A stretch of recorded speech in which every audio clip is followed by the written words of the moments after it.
नमस्कार, जय हिंद मेरे प्यारे साथियों। आप सभी लोग जानते हैं कि इस चैनल के माध्यम से प्रतिदिन उत्तर प्रदेश पुलिस का जो री एग्ज़ाम होने वाला है 23, 24, 25 और 30, 31 अगस्त को, उस एग्ज़ाम के लिए हिंदी का हम लोग प्रैक्टिस सीरीज शुरू किए हुए हैं और आज हम लोग का प्रैक्टिस सीरीज नंबर 10वां है। इससे पहले 9 वीडियो ऑलरेडी हम बना चुके हैं, यानी कि 9 प्रैक्टिस सेट करा चुके हैं।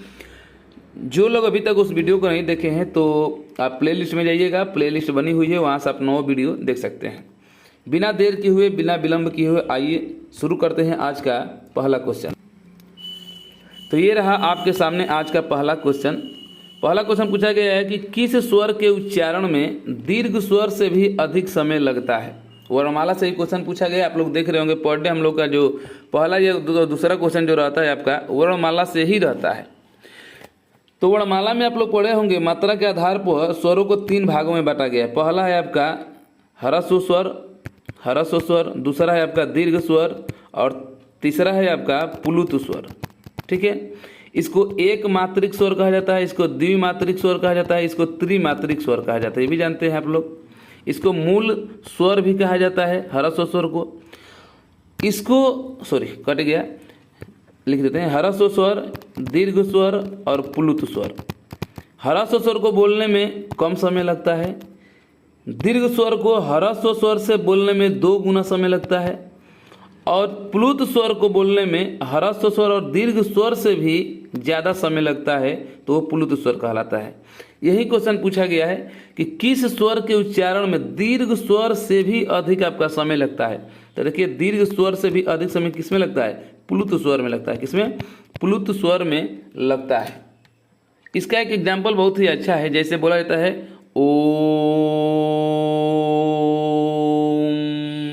सुने होंगे, प्लुत स्वर का बहुत ही अच्छा एग्जाम्पल है। सुनो, ये सब क्या है? प्लुत स्वर का उच्चारण, यानी कि जिसका उच्चारण करने में, बोलने में ह्रस्व स्वर के साथ साथ दीर्घ स्वर से भी ज़्यादा समय लगे, उसको हम क्या कहेंगे? आपको प्लुत स्वर उसको कहेंगे हम। ठीक है, तो पहला का डी सही हो जाएगा। दूसरा क्वेश्चन देख लेते हैं। समानाधिकरण शब्दों के मध्य में किस विराम चिन्ह का प्रयोग किया जाता है? ठीक है, तो आप सभी लोग जानते हैं कि इसके बीच में अल्प विराम का प्रयोग किया जाता है और डेली ये क्वेश्चन पूछा भी जाता है। अल्प विराम वाला हो जाएगा अल्प विराम। समानाधिकरण शब्दों के, जैसे एग्जाम्पल एक बता देते हैं आपको। जैसे बोला जाए कि राजा जनक की पुत्री, राजा जनक की पुत्री, अब यहाँ पर लग जाएगा अल्प विराम। ठीक है, राम की पत्नी थी, राम की पत्नी थी, है समझ में? तो यहाँ पर क्या हो जाएगा? राजा जनक की पुत्री, कुछ समय के लिए यहाँ पर रुका गया है। राम की कौन थी? पत्नी थी।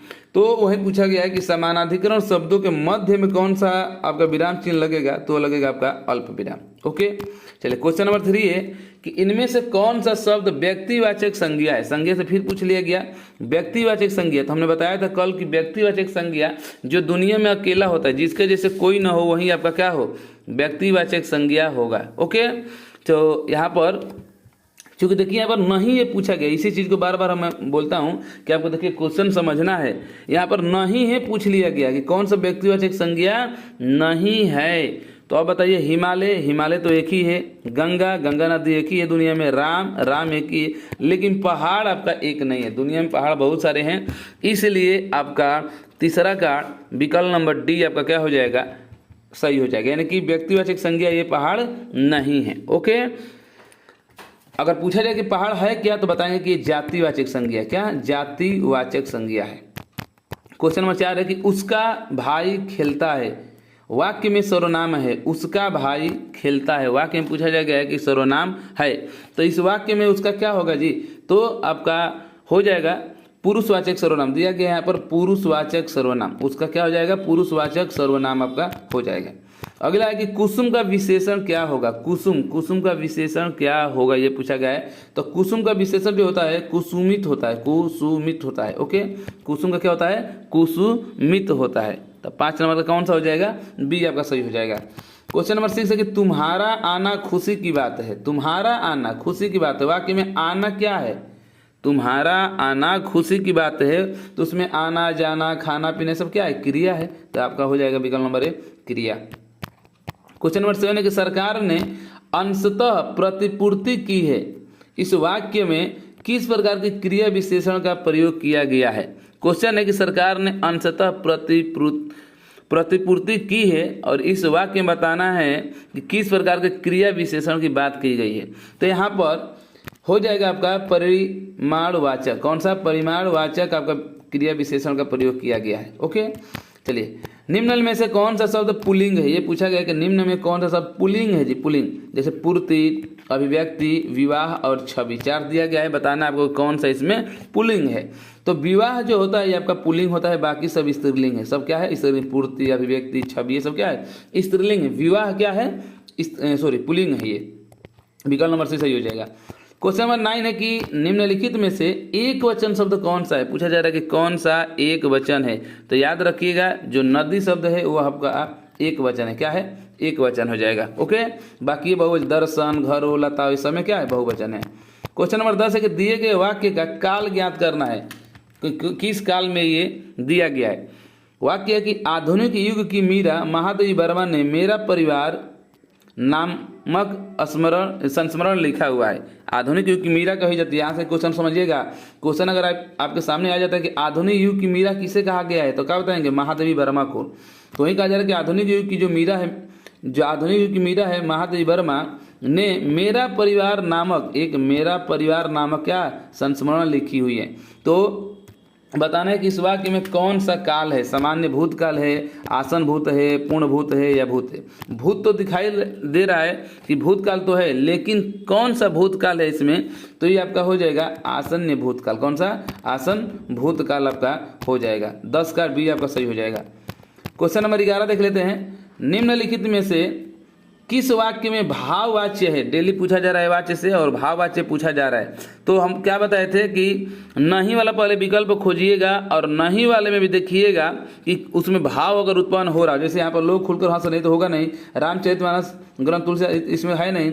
वृद्ध आराम से बैठ नहीं सकता, यहाँ पर देखो नहीं है, लेकिन यहाँ पर सर्दियों में रोज नहाया नहीं जाता यहाँ पर दिया गया है, इसलिए विकल्प नंबर डी आपका क्या है? सही। भाव से बताया जा रहा है कि सर्दियों में रोज नहाया नहीं जाता है, तो विकल्प नंबर डी क्या हो जाएगा? सही हो जाएगा। क्वेश्चन नंबर 13 कि मुझे छोटी बच्ची के लिए कुछ नए कपड़े खरीदने हैं, वाक्य में कौन सा करता है? इसमें बताया जा रहा है, जो सेंटेंस दिया गया, वाक्य दिया गया है कि मुझे छोटी बच्ची के लिए कुछ नए कपड़े खरीदने हैं, ये वाक्य में कौन सा करता है? ये बताना है कि कौन सा इसमें सब्जेक्ट होगा, यानी कि करता होगा 12 नंबर में। ओके, तो आपका इसमें कौन सा हो जाएगा? कपड़े है नहीं, कुछ नहीं है, छोटी बच्ची नहीं, मुझे इसमें क्या हो जाएगा? करता हो जाएगा। कौन सा? मुझे। क्वेश्चन नंबर 13 कि अनाड़ी का तत्सम रूप क्या होगा? अनाड़ी का पूछा जा रहा है कि तत्सम रूप क्या हो जाएगा? अनाड़ी का, तो अनाड़ी का क्या होता है? अनार्य होता है। क्या होता है? अनार्य हो जाता है। अनाड़ी का तत्सम रूप क्या होगा? तो अनार्य हो जाएगा। ओके, चलिए आगे देख लेते हैं। हिंदी में विदेशी भाषाओं से आए उपसर्ग को क्या कहा जाता है? हिंदी में विदेशी भाषा से आए हुए उपसर्ग को क्या कहा जाता है? तो उसको आगत उपसर्ग बोलते हैं। क्या? आगत उपसर्ग बोला जाता है। 14 हो गया। 15 समझौता में कौन सा प्रत्यय? समझौता, औता, औता, समझौता में पूछा गया कौन सा है? तो औता हो जाएगा। समझौता, औता, समझ धन औता वाला समझौता होता है। अमावस्या का विलोम शब्द क्या हो जाएगा? तो अमावस्या का क्या हो जाएगा? तो आप लोग जानते हैं कि अमावस्या का पूर्णिमा होता है। कौन सा? पूर्णिमा हो जाता है विलोम। विलोम मतलब उल्टा। इनमें से कौन सा शब्द अतिवृष्टि का विलोम है? अतिवृष्टि का अनावृष्टि होता है। अनावृष्टि यहाँ पर दिया गया 17 अगर आपका डी विकल्प सही हो जाएगा। क्वेश्चन नंबर 18 है कि अन्नी शब्द का सही प्रवाची बताइए। अन्नी शब्द का सही प्रवाची बताना है कि अन्नी का मतलब क्या होता है, प्रवाची उसका क्या होता है? तो अन्नी सेना को भी कहा जाता है। ओके, सेना का प्रवाची होता है अन्नी। केला का प्रवाची शब्द होगा केला का, तो आप सभी लोग जानते हैं कि केला का जो होता है कदली होता है। क्या? कदली होता है। अरुण शब्द का अनेकार्थी है। अरुण शब्द का अनेकार्थी बताना है कि इसमें से कौन सा होगा? तो अरुण को कहा जाता है प्रातःकालीन सूर्य और सिंदूर भी कहा जाता है। तो अरुण शब्द के लिए अनेकार्थी शब्द होगा कौन सा? प्रातःकालीन सूर्य और सिंदूर। अगला कि अभिज्ञ और अनभिज्ञ शब्दों का अर्थ बताना है कि इस अभिज्ञ का मतलब क्या होता है और अनभिज्ञ का मतलब क्या होता है। तो अभिज्ञ मतलब क्या होता है? जानकार, और अनभिज्ञ मतलब कि ना जानकार, यानी कि अभिज्ञ जो जानता हो, अनभिज्ञ मतलब जो जानकार ना हो। तो ये हो जाएगा आपका सी। क्वेश्चन नंबर 22 जिसे इंद्रियों से अनुभव न किया जा सके, जिसे इंद्रियों से अनुभव न किया जा सके, उसके लिए बताना है एक शब्द क्या होगा, तो उसे अतीन्द्रिय कहा जाता है। क्या? उसे अतीन्द्रिय कहा जाता है। क्वेश्चन 13 है 23 है कि ईश्वर में विश्वास रखने वाला, जो विश्वास रखता है उसको आस्तिक कहते हैं, जो नहीं रखता है उसको क्या कहते हैं? नास्तिक कहते हैं। तो यहाँ पर रखने वाला बोला है तो आस्तिक हो जाएगा। अगर यहीं आ जाता क्वेश्चन कि ईश्वर में विश्वास न रखने वाला, तो उसको नास्तिक कहते हैं। ओके, चलिए क्वेश्चन नंबर देख लेते हैं 24। महाशय शब्द में कौन सी संधि है? महाशय, महाशय में पूछा जा रहा है कि कौन सी संधि है, तो महाशय में कौन सी होगी? दीर्घ संधि हो जाएगी। आ लगा है, ठीक है, आ मात्रा यहाँ पर लगी है तो दीर्घ संधि हो जाएगी। अगला क्वेश्चन देख लेते हैं। यथा स्थान शब्द, देखिए यथा पहले ही आ गया यहाँ पर शुरू में, तो यह बता देंगे कि अभिभव समास है। हमने 3-4 दिन से लगातार ये क्वेश्चन डाल रहे हैं, तो अभिभाव समास हो जाएगा। ओके, 25 नंबर का कौन सा हो जाएगा? तो सी आपका सही हो जाएगा। क्वेश्चन नंबर 26 है कि अपना हस्ताक्षर लगा दो। इस वाक्य में रेखांकित शब्द के स्थान पर उपयुक्त शब्द का प्रयोग वाक्य को शुद्ध करेगा। यानी कि अपना हस्ताक्षर लगा दो, तो लगा के नीचे देखिए अंडरलाइन किया गया, बताया जा रहा है कि इसके स्थान पर कौन सा शब्द लगा दिया जाए कि वो वाक्य क्या हो जाए? शुद्ध हो जाए, बताना है। तो अपना हस्ताक्षर कर दो होता है, नहीं कि लगा दो होता है। कोई बोलता है कि अपना हस्ताक्षर कर दो, लगा दो नहीं होता है। ओके, लगा दो नहीं होगा, यहाँ पर क्या हो जाएगा? कर हो जाएगा, तो ये सही हो जाएगा। क्वेश्चन नंबर 27 है कि हृदय में मूल रूप से विद्यमान रहने वाले भाव को क्या संज्ञा दी जाती है? यानी कि हृदय में मूल रूप से विद्यमान रहने वाले भाव क्या कहलाते हैं, ये पूछा जा रहा है। तो अस्थाई भाव कहलाते हैं। क्या? अस्थाई भाव कहलाते हैं। ओके, रस से पूछा गया है।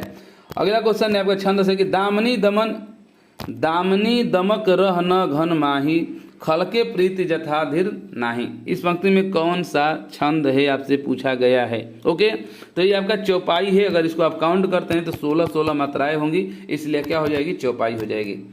अगला क्वेश्चन है कि अनुप्रास अलंकार क्या है? अनुप्रास अलंकार क्या है? तो ये तो डेली क्वेश्चन पूछा जा रहा है कि जब क्या होगा? वर्णों की आवृत्ति एक से अधिक बार हो जाएगी, वहां पर अनुप्रास अलंकार कहलाएगा। तो यहाँ पर देखा जाए तो व्यंजन वर्ण की आवृत्ति है, व्यंजन वर्ण की आवृत्ति एक भी बार न हो, गलत हो गया। प्रस्तुत के माध्यम से अप्रस्तुत का वर्ण, गलत। एक शब्द की अधिक बार शब्द नहीं। यहाँ पर व्यंजन वर्णों की क्या होगी?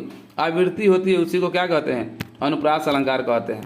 चलिए क्वेश्चन नंबर 30 है 11वां विश्व हिंदी सम्मेलन किस वर्ष संपन्न हुआ था? आप लोग देख लीजिएगा, विश्व हिंदी सम्मेलन जरूर पूछा जाता है ये क्वेश्चन। तो यहाँ पर पूछा गया कि 11वां विश्व हिंदी सम्मेलन किस वर्ष संपन्न हुआ था, ये क्वेश्चन पूछा गया है। तो आपका 2018 में, कौन सा, कब? 2018 में।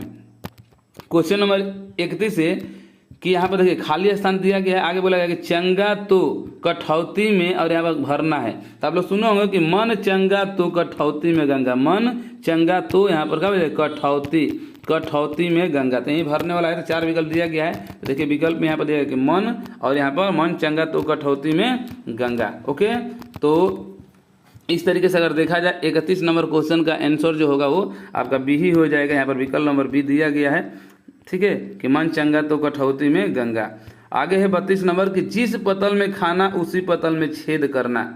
बोला जाता है ना कि जिसके साथ रहो उसी के साथ गद्दारी करो, यानी कि जिस पतल में खाना उसी पतल में क्या करना? छेद करना। ये कहावत है, और इस कहावत का अर्थ क्या होगा आपको बताना है। तो इस कहावत का अर्थ होगा क्या? कृतज्ञ होना।